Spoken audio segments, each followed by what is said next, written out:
Hello, everyone. Happy Wednesday. It is Wonder Series Wednesday, and my phone is reminding me of that right this minute. I'm Denise Stiegel. I'm the CEO and curator here at livinghealthylist.com. We are your go to platform, health and wellness platform, when it comes to your questions on health, wellness, personal development, and bringing a little bit more fun into your life. So the Wonder Series is a weekly interview series. Very most often, it's a Wonder interview series. Generally, on the first week of the month, you get me. Hello, I'm Denise.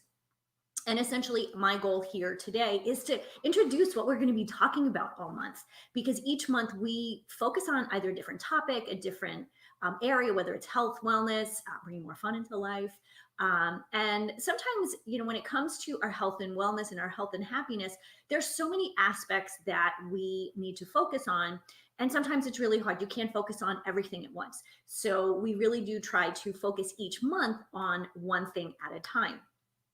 So I'm really excited. This month's going to be really fun. This is going to be a little bit different because my background, of course, is food and beverage and nutrition. And I'm also a certified life coach. So I'm a certified health coach. I'm a certified life coach. I have all of that great background. Part of what I do as CEO and curator, though, is to interview and to find new experts in different areas of health and wellness who can bring you something that you've either been wondering about or you didn't even know you needed to know. And so today, we're going to talk a little bit about connecting and communication. And of course, connecting looks very different than it did just a few years ago. We spend a lot of time on social media, don't we? And online, we get our news online. We're attached to our phones, so you can be connected pretty much as if you're awake, you can be connected. We're connecting online in Facebook groups, or on some of the different platforms, whether it's Instagram or what's the other one, Clubhouse. We're doing all of these things to connect to people. But I really wonder if we're communicating with those people. We've been so out of touch, and luckily we're getting back on track where we can actually physically go out and see people and sit across from them rather than here online. And of course, here I'm connecting with you, and I hope I'm going to be communicating something to you as well. Because so much of what we do is virtual. And I think a lot of that will continue. We do need to understand how to communicate who we are, what we do, what we want, what we need, or how we can help others. So let's talk about true connecting by communicating who we are and what we are all about. And of course, we know there are different types of communication. The nonverbal communication is one. I'm kind of bored. How many times have you been on a Zoom call and you see there somebody like do do do do do do do? They may be paying attention, but their nonverbal communication is saying to you that they're bored, that they're not paying attention. And so that's one of the things that we do need to pay attention to when we are on a Zoom call or on an interview, because those nonverbal cues, whether it's an eye roll or a yawn or you kind of look bored. Actually, this is something that I tend to do a lot when I'm watching TV or, kind of doing something that I'm not really all that interested in. And so that's something that I have to pay attention to. If I'm sitting watching television with my husband and he starts talking to me, if I'm still doing this, I don't look like I'm engaged or I'm paying attention, even if I am. So those nonverbal communications are one of those things that we do need to pay attention to. It's that body language. But most of us struggle with verbal communication. I am absolutely not one of those people. I'm very confident. I feel very comfortable speaking in front of an audience, in front of people. But I have to say, that was not always the case. It took years of practice. And sometimes practice is just, you got to go out and do it. To feel comfortable getting in front of an audience and speaking my truth, speaking my mind, and sharing my message. Especially when it comes to being in front of an audience, maybe you're not going to be a public speaker. That's great. But maybe you have to speak one time at a church group or at a meeting at work? How many times have you been at a meeting at work and you had a great idea, but you didn't say anything? And it could have been an amazing idea that could have taken, the company or your business or your career to that next level. And I think that's one of those things that are really, really important, is how to communicate.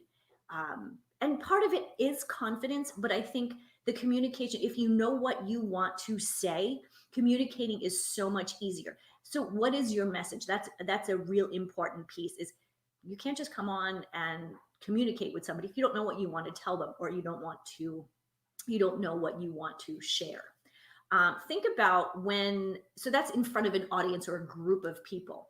But what about on those one-on-one conversations? How do you communicate your wants, needs, desires, or again, how you can help someone when you're in a one-on-one situation? A lot of us in business, entrepreneurs, we do a lot of networking. And I know back in the day when I first started networking, a lot of people would come over and they'd hand you their business card, and they thought that they were doing great networking because they got 10 business cards out to 10 different new people. But that's not really communicating. That might be connecting. You've connected with that person in some way, shape, or form, and you've given them your business card, but you haven't communicated who you are and what you do or how you can help me. So that's really, really important, is on that one-on-one. How about when you want to ask your boss for a raise? How comfortable are you in doing that? Now, that's something you obviously have to plan a little bit before you just walk into your boss's office and say, hey, I want a raise. There has to be some communication, because the boss is going to ask you, why should I give you a raise? Well, you have to be prepared to say, I deserve a raise because of X, Y, and Z. Communicate that well, communicate that very clearly, and I bet you any money, you will get that raise. So what about sorry, I didn't like to. I hate to use that horrible phrase, which I just did again. So anyway, I'm going to get back on track here. What about when you are talking with your spouse or your family members, whether it's your mom or your daughter or your son or your grandparent? How clearly are you communicating your wants, needs, desires, or how you can help them in whatever it is that they are doing or they're struggling with? I will tell you that being able to communicate with your family, especially your spouse or your partner, that is vital for your health and your happiness. Healthy relationships really are about communicating. They're obviously about more than just communication. There's respect, mutual respect, and understanding. But when it comes to communicating, if you're not communicating what you need from your partner, then your happiness level goes down the toilet. And here at Living Healthy List, our goal is to help you live that healthy, happy lifestyle that you have been dreaming of. And this is one of those pieces that I think we tend to forget about when it comes to happiness, is how communicating appropriately can actually help us to achieve that happiness.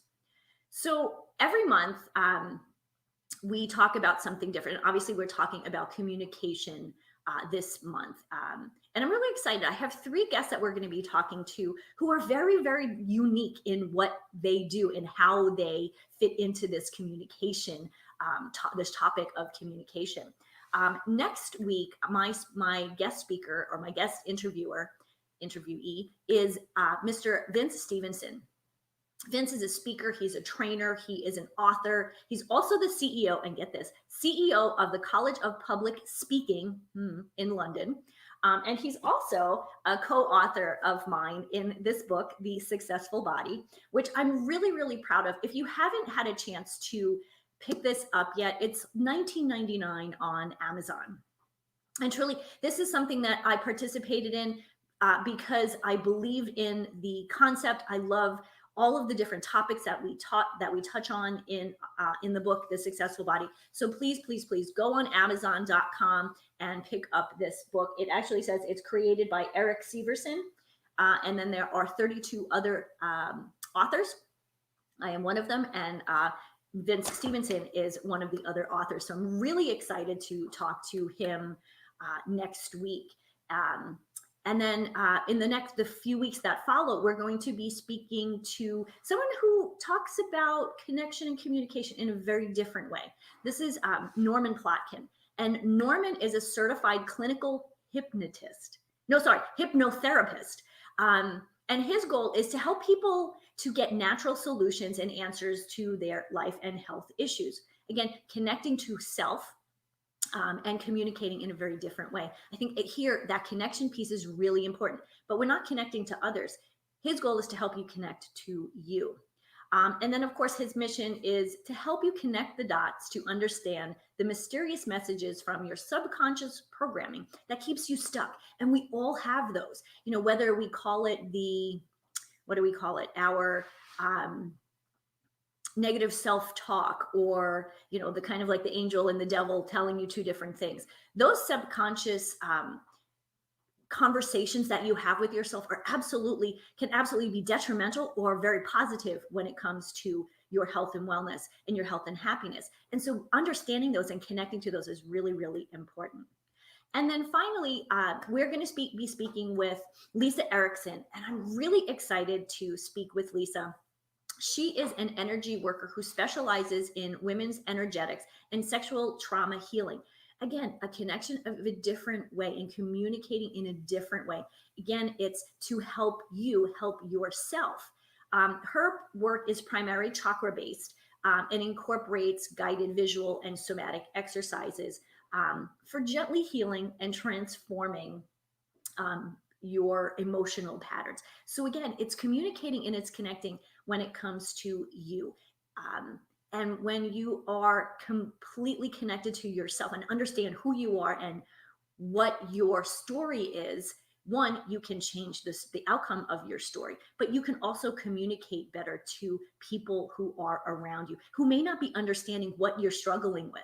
And sometimes we don't even know what we're struggling with until we speak to somebody like Lisa or work with somebody like Lisa or Eric,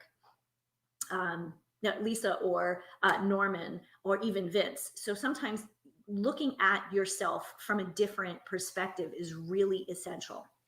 Essentially, these are my three amazing experts that we're going to be talking to this coming month, in the month of July. I can't believe it's already July. And I'm really excited to help you to continue to grow and to learn and to become that person who you always wanted to be. It's never too late to grow. It's never too late to learn. So I guess my question for you is, who would you like to be? What would you like to do? What would you like to have if your story was gone? If time and money or your situation, your story, if none of that mattered, who would you be and what would you do? So I'm going to leave you here with that, and I will be back here next week at 12 p.m. Central Standard Time. I know I was a little early today, but 12 p.m. Central Standard Time next Wednesday, the 14th of July, with my friend Vince Stevenson. And so until then, healthy living, happy life. I will see you then. Have a great week, everyone.